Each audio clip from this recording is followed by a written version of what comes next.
Joining us now on Al Jazeera is Afeef Nessouli, who's a volunteer with Glia International, which is a medical aid organization. He's joining us from al-Qarara in southern Gaza. Thank you so much for your time, Afeef. Again, the images we're seeing from southern Gaza at these distribution sites, quite shocking, quite distressing. What is your understanding first of what's happened, not just in Rafah, but near the Netzarim corridor? Why were people shot at as they were trying to feed their families? As you know, anyone's answer is as good as I can give you, which is that it feels like the GHF, which is has been weaponizing food since it started, hasn't been able to have one successful distribution. Since this morning, I'm in al-Qarara, which is sort of near Rafah. It's been an incredibly loud morning. It seems as though these distribution sites are disorganized, have malintent, to be honest. Even Israelis have sort of discussed them being shell companies to militarize and weaponize food distribution. All I know is that the GHF has not, to this date, been successful whatsoever, and has even seemed to target Palestinians when they're extremely hungry trying to get aid. Yeah. Afeef, you say it's very disorganized. Why is that? What's your understanding of why it's so chaotic? Who's involved in the distribution? And is there any coordination with local NGOs like yours on the ground?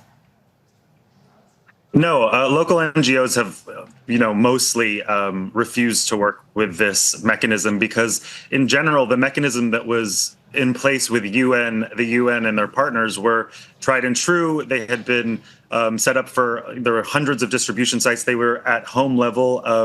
They could, get food and supplies to people at home. There are many people who are disabled, obviously, from this genocide for the last few years. This new mechanism is absolutely disorganized in comparison. It's, forwarded by mercenaries that are American, people that have absolutely no experience doing this, and there's been no greater proof of that than the last few attempts. But yes, I mean, humanitarian aid organizations had a system in place. Right. It's been completely taken away for something much worse than what was already happening. Yeah, and I imagine also very difficult, isn't it, to implement such a large-scale foreign-led operation without local coordination or trust. Do you know, Afeef, what is in the aid packages that have been distributed so far by GHF, by this alternative plan? Does it go some way in helping people on the ground?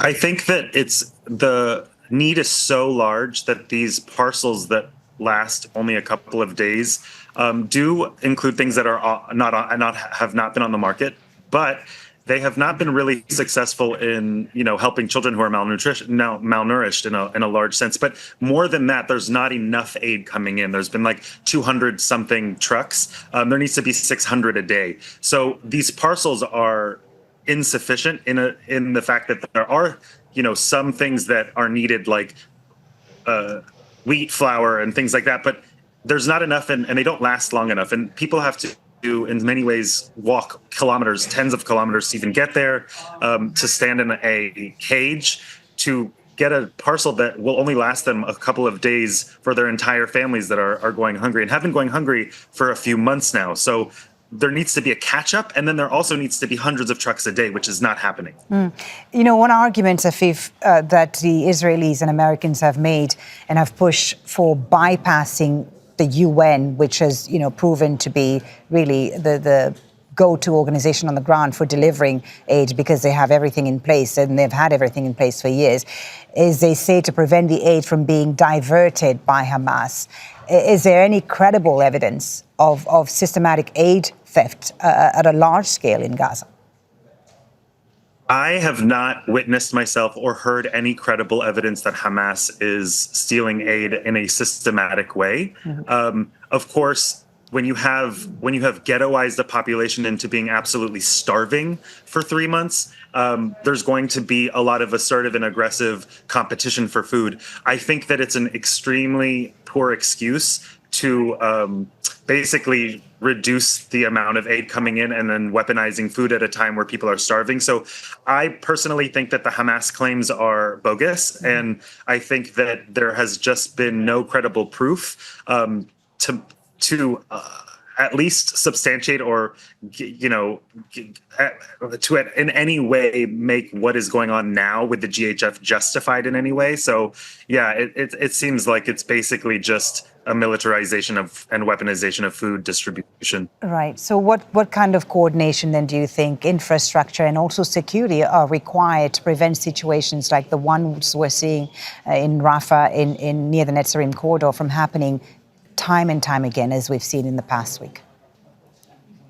The GHF needs to be dismantled, and it needs to go back to what was already happening, which was the UN and its partner organizations having its extremely, there were holes in the situation, but much more efficient of a system was in place. I think that when you're talking about the Netzarim corridor and nothing going up north, you have to understand that there is a logistical route that's called the fence road, but Israelis deny these movements, and they consistently deny them. So to fix this, COGAT and Israel would have to allow and let coordination occur north. They're going to have to get out of the way of what already works, which is the UN and the mechanism that was in place for aid distribution that can distribute to the home level to people that are at hundreds of different locales.